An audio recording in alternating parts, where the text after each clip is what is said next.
Hi student, आज के इस वीडियो में हम model paper of electrical design drawing estimation second को सॉल्व करेंगे। कुछ इस प्रकार का पेपर हो सकता है जैसा कि स्क्रीन में दिखाया जाता है। ठीक है, आपका पेपर 90 मिनट का होगा। क्वेश्चन 50 दिए होंगे। आपको कुछ डिटेलें भरना होगा।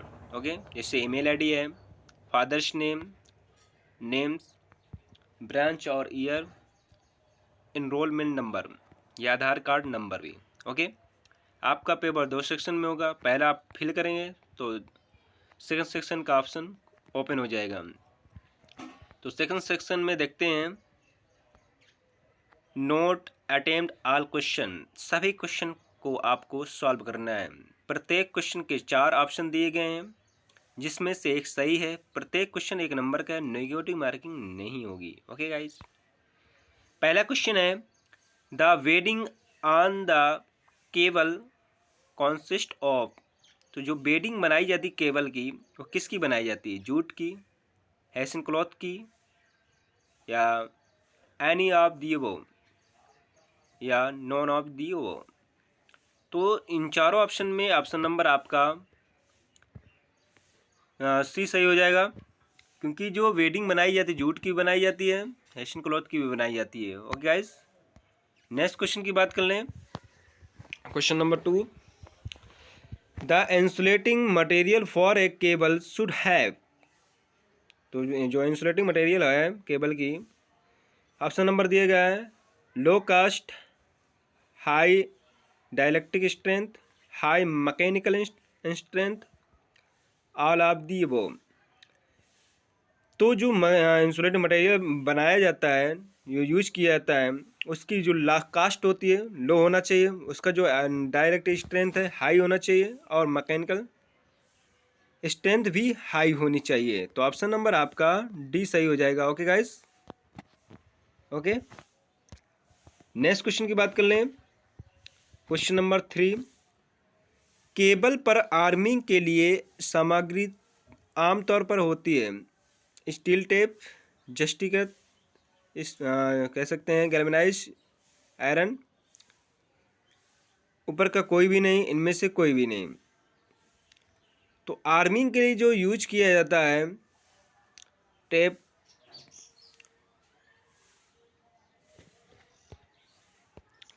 ऑप्शन सही हो जाएगा स्टील टेप, जस्टिकृत इस्पात, तार या उपयुक्त। तो जो भी आर्मिंग के लिए जो सामग्री यूज की जाती है वो दोनों यूज कर सकते हैं। ठीक है, तो ऑप्शन नंबर सी सही हो जाएगा। क्वेश्चन नंबर अगला करते हैं, चौथा, धात्विक आवरण की ठीक ऊपर एक केबिल है बेटा, में क्या प्रदान किया जाना चाहिए? Earthing connection, arming, bedding.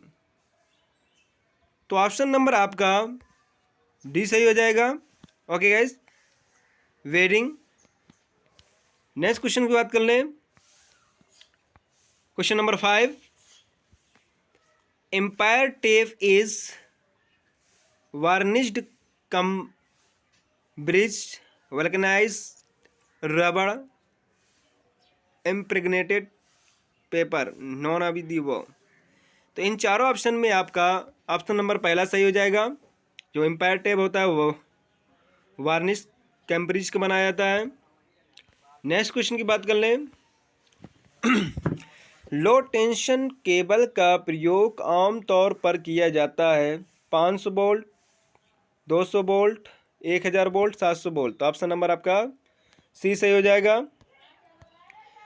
Question number अगला करते हैं। प्राथमिक वितरण में उपभोक्ता को आपूर्ति के लिए डैश डैश है step down to 400 volt 3 phase 4 wire, step up 765 kV 3 phase 3 wire. Option number C है step down to 11 kV 3 phase 3 wire. Option number D है step down to 220 volt 1 phase 2 wire. तो option number आपका पहला सही हो जाएगा। Next question की बात कर लें। Question number 8, 4 volt 3 phase 3 wire system में किन्हीं दो फेजों के बीच का वोल्टेज कितना होता है? तो किन्हीं दो फेजों के बीच का वोल्ट होता है 400। ठीक है, ऑप्शन में दिया 400, ऑप्शन नंबर सी सही हो जाएगा। नेक्स्ट क्वेश्चन की बात कर लें। प्रत्येक इलेक्ट्रिक सिस्टम का कौन सा पॉइंट उपकेंद्र पर अर्थ किया जाना चाहिए? तो ऑप्शन नंबर आपका पहला सही हो जाएगा, न्यूट्रल पॉइंट को अर्थ किया जाना चाहिए। नेक्स्ट पॉइंट, वे विद्युत उपकरण या उपकेंद्र जो भवन से बाहर भूमि पर स्थापित किए जाते हैं कहलाते हैं। बस बार, फाउंडेशन पर स्थापित उपकेंद्र, आइसोलेटर, इनमें से कोई नहीं तो कहलाते हैं फाउंडेशन पर स्थापित उपकेंद्र। ऑप्शन नंबर बी सही हो जाएगा। क्वेश्चन नंबर अगला करते हैं। The voltage between any phase and neutral of 400 volt 3 phase 3 wire system is 230 volt, 400 volt, 250 volt, 110 volt. पूछा गया है कि the voltage between any phase and neutral, phase और न्यूट्रल के बीच, तो आपका ऑप्शन नंबर ए सही हो जाएगा, 230 वोल्ट होता है। नेक्स्ट क्वेश्चन की बात कर लें। बस बार किस मटेरियल के होते हैं? कॉपर के, एल्यूमिनियम के, या दोनों के, या इनमें से कोई नहीं? तो आपका बस बार जो बनाया जाता है, ठीक है, दोनों के बनाए जाते हैं। ओके, ऑप्शन नंबर आपका सी सही हो जाएगा। क्वेश्चन नंबर अगला करते हैं। Residential light load is connected between, जो कह सकते हैं डोमेस्टिक पर्पज के लिए लाइटिंग लोड होता है, वो किसके बीच कनेक्ट किया जाता है? Any two phase, any one phase and neutral, any one two phase and neutral, और 3 फेज। तो जो डोमेस्टिक रेसिडेंशियल होता है वो आपका 1 फेज एंड न्यूट्रल के मध्य। तो ऑप्शन नंबर आपका बी सही हो जाएगा। क्वेश्चन नंबर अगला करते हैं। ओवरहेड लाइन तथा उसके घटकों को लाइटनिंग के प्रभाव से रक्षा करने के लिए क्या स्थापित किया जाता है? Lighting register, reactor, web trap, इनमें से कोई नहीं। तो ऑप्शन नंबर आपका ए सही हो जाएगा। क्वेश्चन नंबर अगला करते हैं। Majority of distribution substation are underground type, outdoor type, indoor, किसकी मेजॉरिटी होती है? मेजॉरिटी होती है आउटडोर सबस्टेशन की। ऑप्शन नंबर बी सही हो जाएगा। क्वेश्चन नंबर अगला करते हैं। स्टील ट्यूबुलर पोल की संरचना कितने खंडों में होती है? तो आपके स्टील पोल जो ट्यूबुलर पोल होते हैं उसके 3 खंडों में संरचना होती है। ऑप्शन नंबर ए सही हो जाएगा। क्वेश्चन नंबर अगला करते हैं। ट्रांसफार्मर सबस्टेशन में निम्न में से क्या नहीं बदलता? फ्रिक्वेंसी, पावर, पावर फैक्टर, या सभी? तो इनमें से कुछ भी नहीं। तो ऑप्शन नंबर आपका डी सही हो जाएगा। क्वेश्चन नंबर अगला करते हैं। टेक व्यवस्था किन कंडीशन पर लगाई जाती है? विभागीय खंभों पर, पहाड़ी पर स्थित लाइन आधार पर, लाइन के साथ कोण पर स्थित खंभों पर। यहाँ पर लाइन कर लेना, ठीक है, लाइन होगा ये सभी। तो ऑप्शन नंबर आपका डी सही हो जाएगा। इन सभी कंडीशन पर लगाया जाता है। क्वेश्चन नंबर अगला करते हैं। आउटडोर सबस्टेशन पर इंडोर सबस्टेशन के क्या फ़ायदे हैं? कम जगह का सकते होती, ऑपरेशन आसान होता है, गलती की संभावना कम होती है, उपरोक्त सभी। तो ऑप्शन नंबर आपका डी सही हो जाएगा। क्वेश्चन नंबर अगला करते हैं। मेन स्विच की माप किस बात पर मेन स्विच की माप किस बात पर निर्भर करती है? इससे कितनी विद्युत धारा में कार्य करना है, मकान कितना बड़ा है, ए बी दोनों, इनमें से कोई नहीं।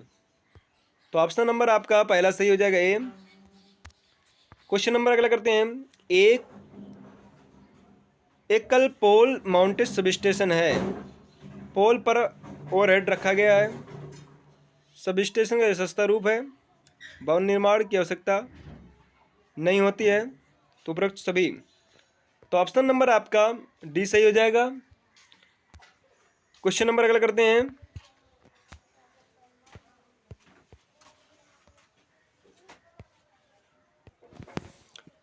तो ऑप्शन आपका पहला सही हो जाएगा। ओके,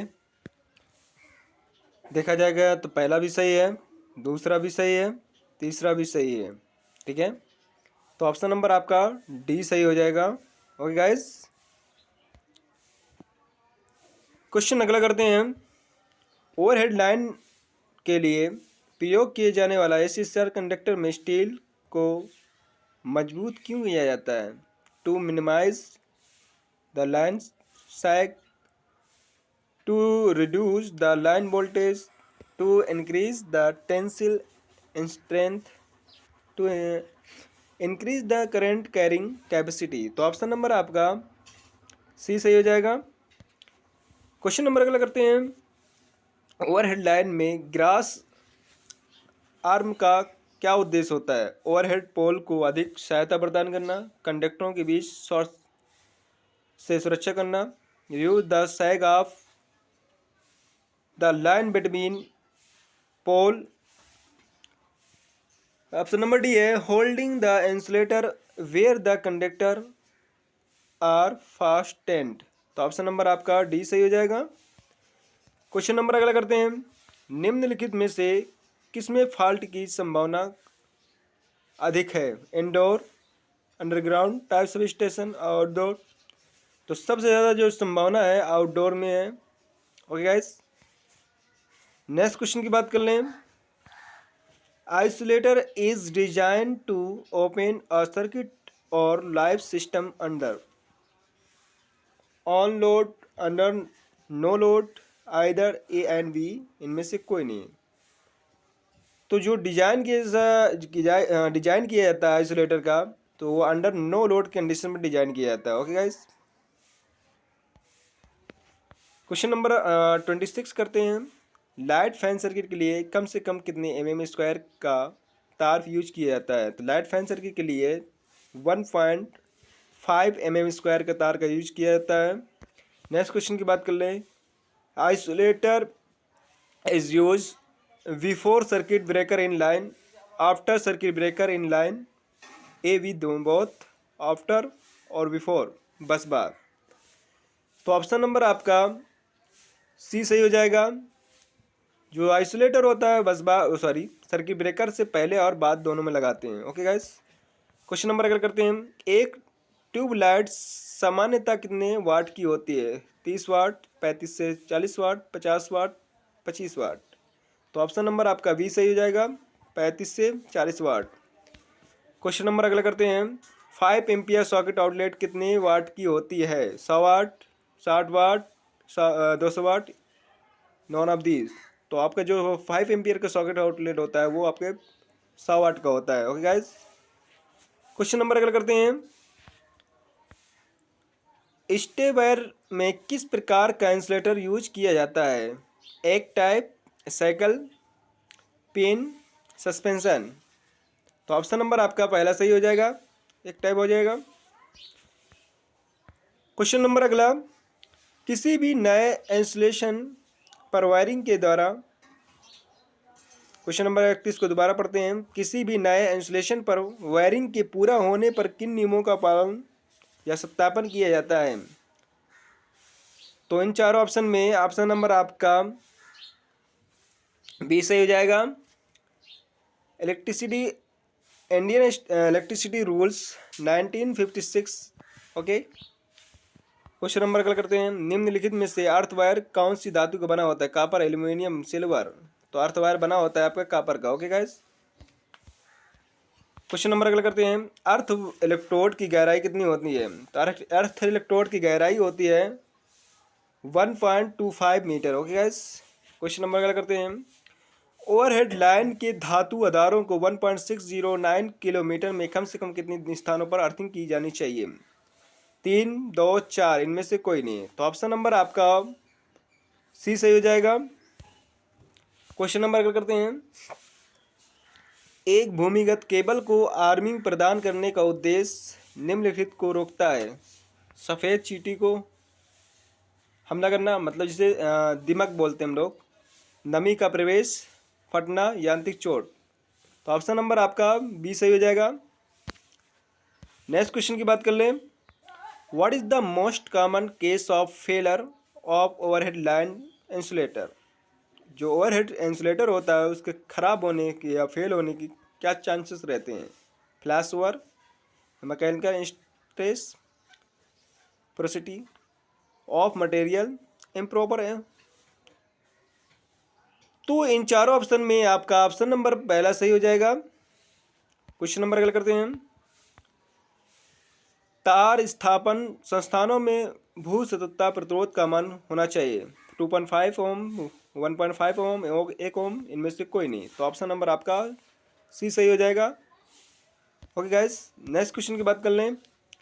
निम्नलिखित में से कौन सी सामग्री का उपयोग ओवरहेड लाइन इंसुलेटर के लिए नहीं किया जाता? पोर्सिलीन, ग्लास, पॉलीमर या पीवीसी? तो पीवीसी का इस्तेमाल नहीं किया जाता। ओके गाइस, नेक्स्ट क्वेश्चन की बात कर लें। यदि कार सील वोल्टेज 11 kV है, दो कंडक्टरों के बीच कितनी दूरी होनी चाहिए? 101 मिलीमीटर, 76 मिलीमीटर, 190 मिलीमीटर, 250 मिलीमीटर। तो दो तारों के बीच की जो आपका 11 kV है, टी वाली 3 लाइन है, तो इसकी जो बीच की जो दूरी डिस्टेंस होना चाहिए वो 101 मिलीमीटर। ठीक है, okay guys, in okay. Next question की बात कर लें। रॉड अर्थिंग के लिए किस प्रकार की ज़मीन होनी चाहिए? पथरीली, बलुआ, ये भी दोनों, इनमें से कोई नहीं है। तो रॉड अर्थिंग के लिए बलुआ ज़मीन होना चाहिए। ऑप्शन नंबर बी आपका सही हो जाएगा। क्वेश्चन नंबर अगला करते हैं। निम्नलिखित में से वितरण सिस्टम का एक हिस्सा है फीडर, वितरक, सेवा संयोजन, उपरोक्त सभी। तो ये सभी वितरक सिस्टम के हिस्से हैं। ओके, नेक्स्ट क्वेश्चन की बात कर लें। What is the maximum span up to which of the wooden pole can be use? तो जो आपके लकड़ी का खंभा होता है उसमें कितना मैक्सिमम स्पैन रख सकते हैं? दो खंभे के बीच की दूरी कितनी रख सकते हैं? तो 60 मीटर रख सकते हैं। तो ऑप्शन नंबर आपका डी सही हो जाएगा। दो खंभा, एक खंभा ये, एक खंभा ये, तो यहाँ पर अगर लग गए हैं तो इनके जो स्पैन है, दो बीच की दूरी है खंभे की, तो 60 मीटर मैक्सिमम रख सकते हैं। ओके गाइज, नेक्स्ट क्वेश्चन की बात कर लें। What is the angle between the pole और स्टे एंड स्टे की बात कर रहे हैं? 30 डिग्री, 45, 60, 10। तो ऑप्शन नंबर आपका 30 हो जाएगा। ओके गाइज, नेक्स्ट क्वेश्चन की बात कर लें। एच प्रकार के पोल का उपयोग किस वोल्टेज के लिए प्रयोग किया जाता है? मतलब मैक्सिमम कितने वोल्टेज के लिए तक प्रयोग कर सकते हैं? तो यहाँ पर 130 kV तक के लिए इस्तेमाल कर सकते हैं। ओके गाइज, नेक्स्ट क्वेश्चन की बात कर लें। स्विच को सदैव किस तार पर प्रयोग करना चाहिए या लगाना चाहिए? न्यूट्रल वायर पर, लाइव वायर पर, अर्थ वायर पर, लाल तार पर? तो ऑप्शन नंबर आपका बी सही हो जाएगा। क्वेश्चन नंबर अगला। इनमें से कौन सी वायरिंग की विधि है? Joint box, T system, loop in method या इनमें सभी? तो ऑप्शन नंबर आपका ऑल ऑफ दीज हो जाएगा। ओके गाइस, नेक्स्ट क्वेश्चन की बात कर लें। What should be the value of earthing resistance for large power sub station? एक बड़े सब स्टेशन में जो अर्थिंग की जाती है उसका रेजिस्टेंस कितना होना चाहिए? तो उसका रेजिस्टेंस होना चाहिए 0.5 ओम। ठीक है, तो ऑप्शन नंबर सी सही हो जाएगा।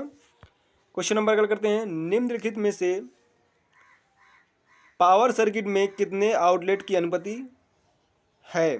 10 पॉइंट, 5 पॉइंट, 1 पॉइंट, 2 पॉइंट। तो पावर सर्किट में आपका 2 पॉइंट होना चाहिए। तो ऑप्शन नंबर आपका डी सही हो जाएगा। क्वेश्चन नंबर अगला करते हैं। किस प्रकार की अर्थिंग को फायर अर्थिंग भी कहा जाता है?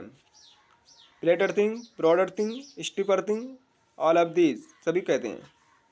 तो आपका जो ऑप्शन हो जाएगा बी सही हो जाएगा। रॉड अर्थिंग को बोलते हैं। क्वेश्चन नंबर लास्ट करते हैं।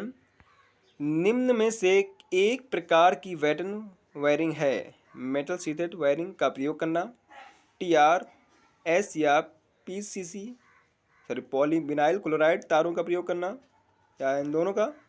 इनमें से कोई नहीं। तो ऑप्शन नंबर आपका सी सही हो जाएगा। ओके, तो सारे क्वेश्चन आपके पेपर सॉल्व हो गया। अगर किसी भी क्वेश्चन में आपको प्रॉब्लम आती है तो आप कमेंट करिए, शेयर करिए, लाइक करिए। यहीं पर हम अपनी क्लास को एंड